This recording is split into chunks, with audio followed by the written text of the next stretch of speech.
From the window, Tasiilaq gradually appears. I drive just a few hundred meters, and through the car window, the colorful houses emerge from the snow like pieces of a stubborn mosaic. Splashes of red, blue, and yellow break the harshness of the Greenlandic winter. The move to the accommodation becomes the first glimpse into a remote, simple, and concrete reality in eastern Greenland. Tasiilaq reveals itself little by little.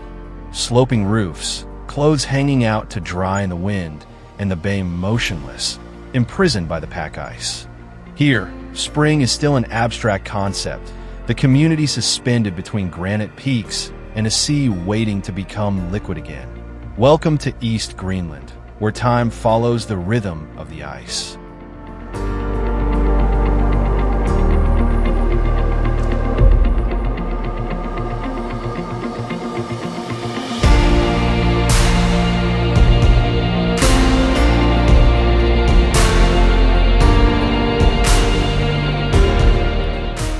These are 2 days of active waiting for us. The time it takes to find our balance in this eastern outpost. Observe, walk, adapt. Haste at these latitudes is never a good travel companion.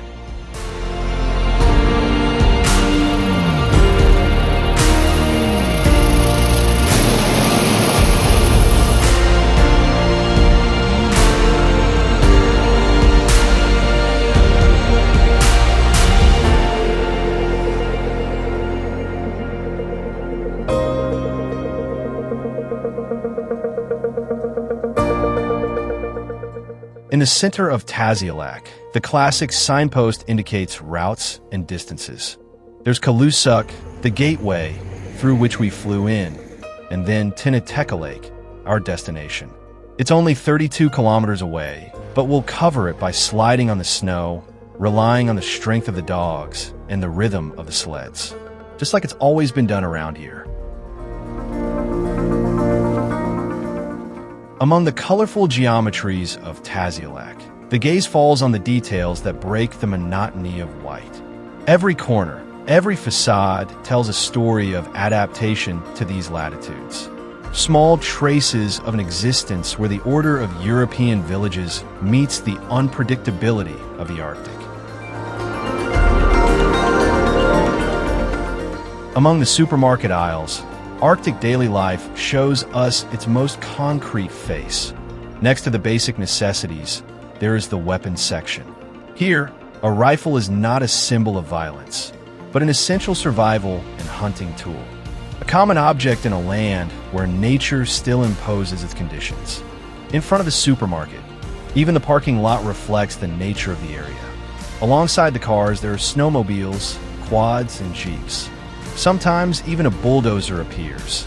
Here, any means is permitted to move through the snowdrifts and march ice.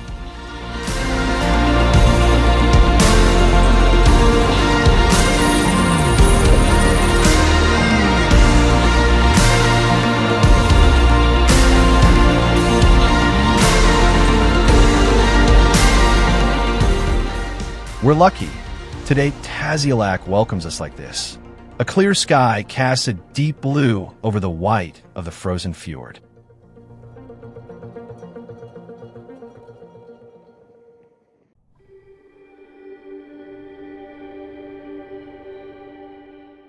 The blue of the sky and the reflection of the frozen fjord amplify the light and the feeling of space.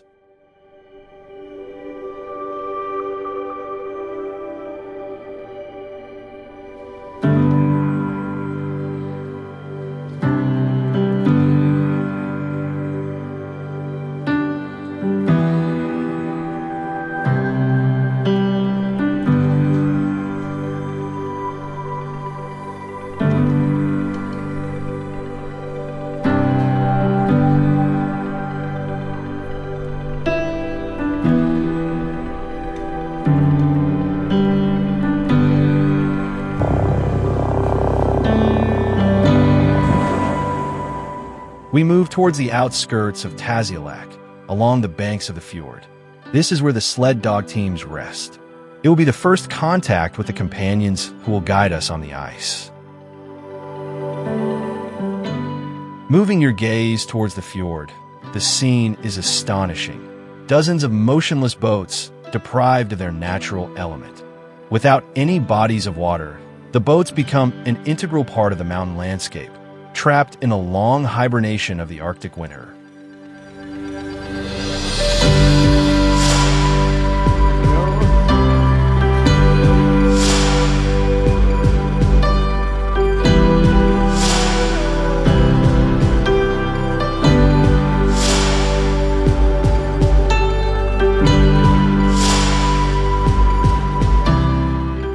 In Tasiilaq, the fjord ice becomes a real connection.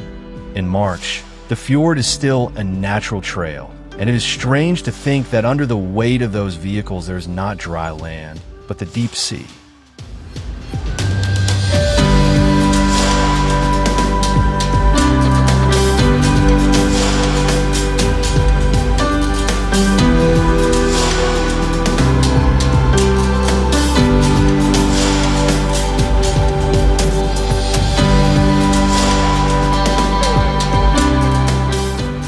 The packs wait outside, motionless in the torpor of the cold, but it's an apparent calm.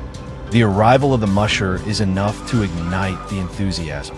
Whether it's for a meal or a new start, the dog's energy breaks the silence of Tasiilaq in an instant.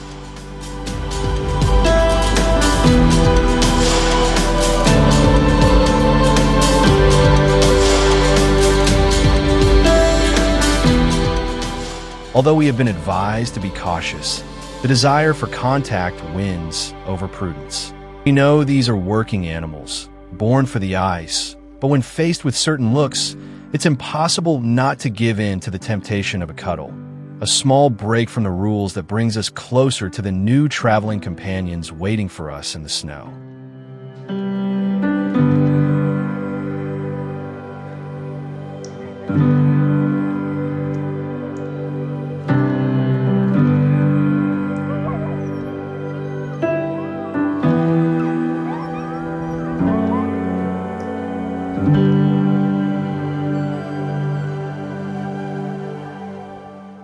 For now, we leave the fjord and the dog packs.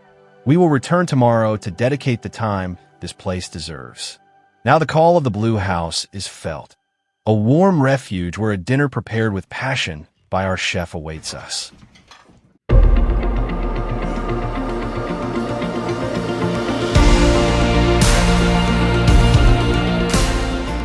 I go down for breakfast while the group wakes up.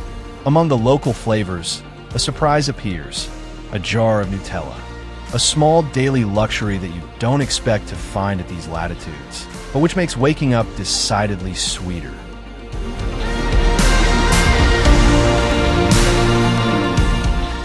From the terrace of the Blue House, the view looks different than the day before. During the night, a new snowfall covered the landscape, reminding us how rare, in this season and at these latitudes, clear days like the one we experienced yesterday are.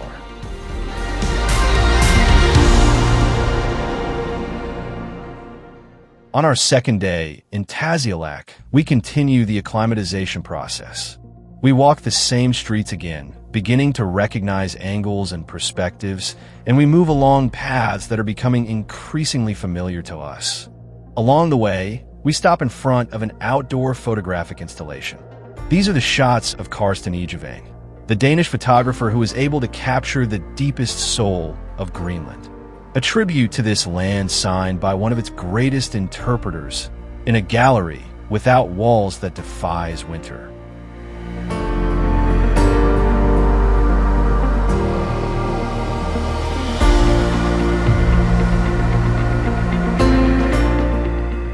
In this season, traffic is an everyday achievement.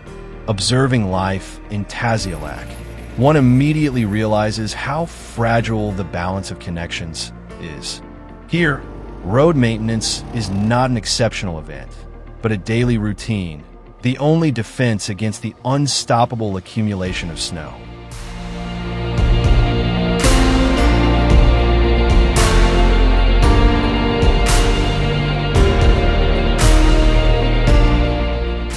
we found a soccer field. It is a solid, uniform expanse where ice has taken the place of land. One of the many faces of Tasiilaq, where every public space must bend to the rhythms of the Arctic.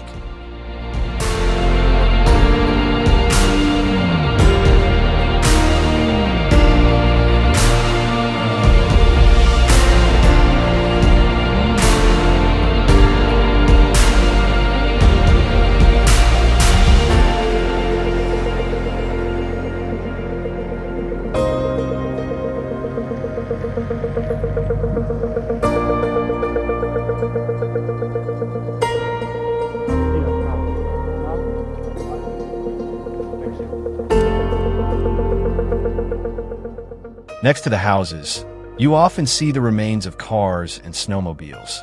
These are tangible signs of a land that does not forgive mistakes. Here, where ice and snow dictate the rules, driving remains a challenge fraught with daily risks.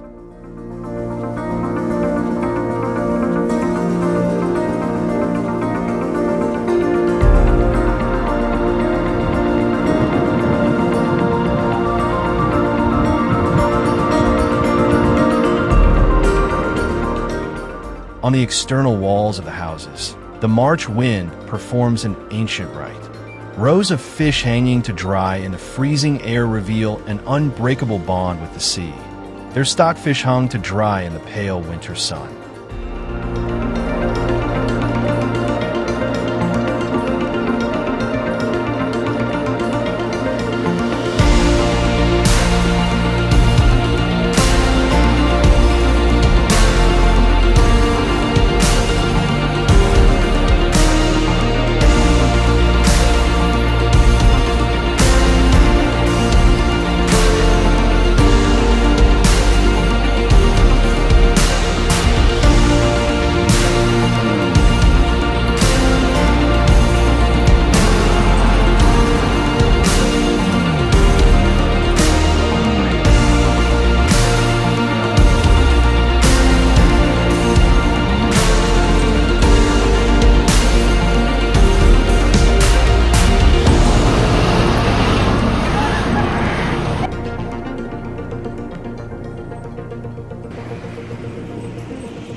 Near a school, we come across a snow structure, similar to an igloo.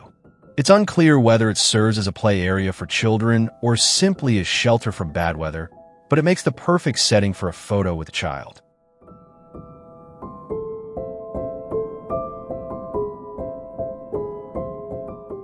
As the children leave school, I reflect on how quickly the world has changed in these latitudes. Robert Perroni, about whom I will tell you more in the next videos, writes in his book that upon his arrival in Tasiilaq, an Inuit friend told him of his ancestral fear of the white man, a gap that the new generations have bridged, replacing fear with a natural and serene curiosity.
Along the way, we come across some large bones that appear to belong to a fin whale.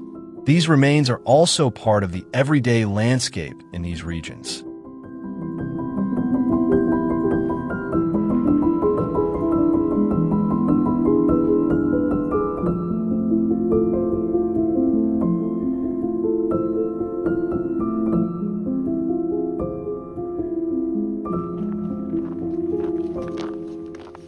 The weather here changes in an instant.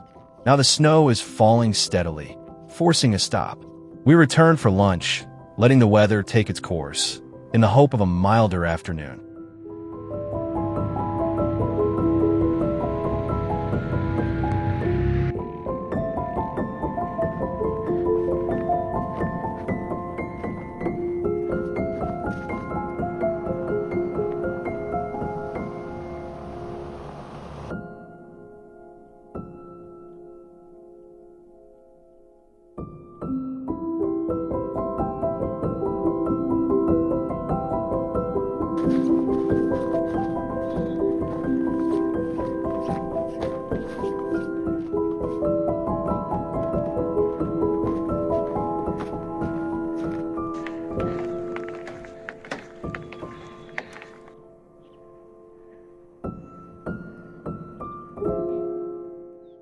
Returning to the Blue House means finding warmth again. We were greeted by the aroma of delicious hot soup and garlic and oil croutons. Simple, familiar flavors that, amid the ice of Greenland, became a precious comfort.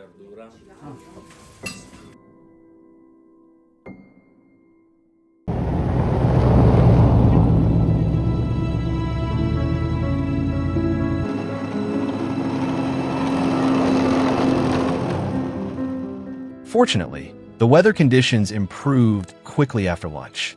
The snow stops falling, giving way to a milder afternoon that allows us to continue our exploration.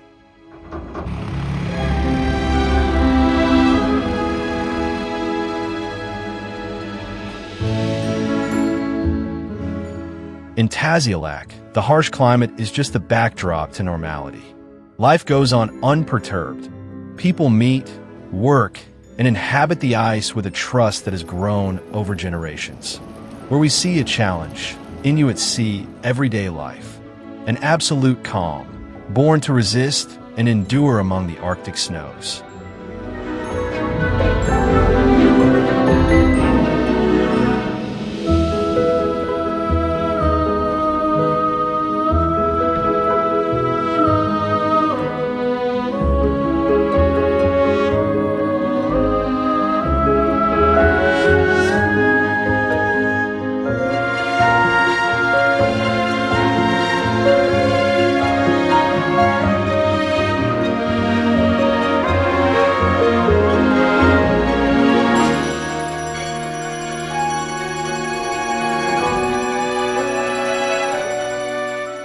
After yesterday's first visit, we set off again towards the fjord area where the sled dogs are located. This time the goal is to take a closer look at a reality that, even today, remains profoundly tied to local culture and daily life.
bella luce che si...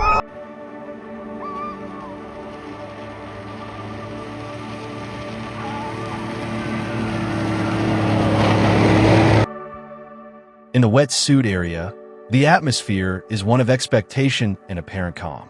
The dogs observe and react to every movement, while the large traditional wooden sleds, designed for 2 passengers and the musher, even when stationary, seem like a living part of this Arctic landscape, ready to slide again across the ice of the fjord.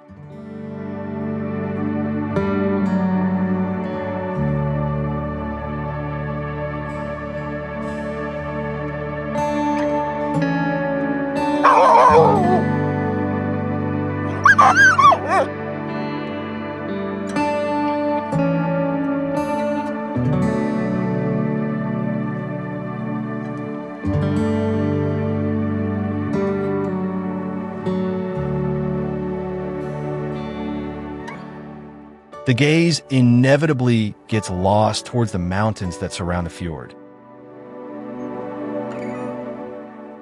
They dictate the proportions of this landscape, imposing, severe, yet capable of absolute grace as they survey the frozen sea, and the March light restores depth and contrast to the entire setting.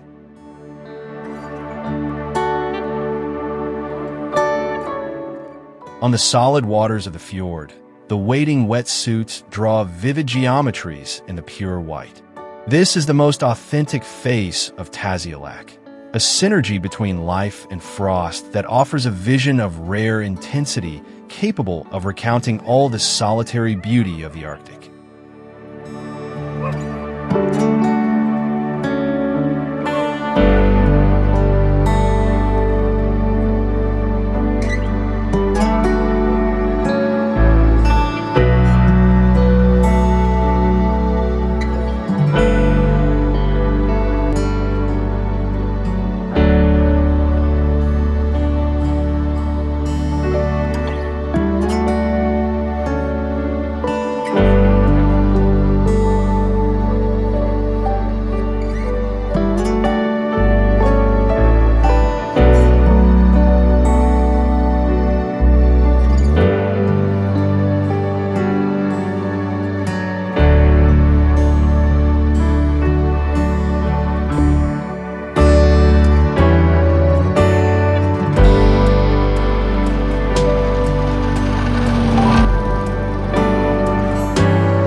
We walk suspended in the emotions of the last day among the profiles of Tasiilaq, those in which every step serves to capture an image, to carry with us the landscapes we have learned to feel ours.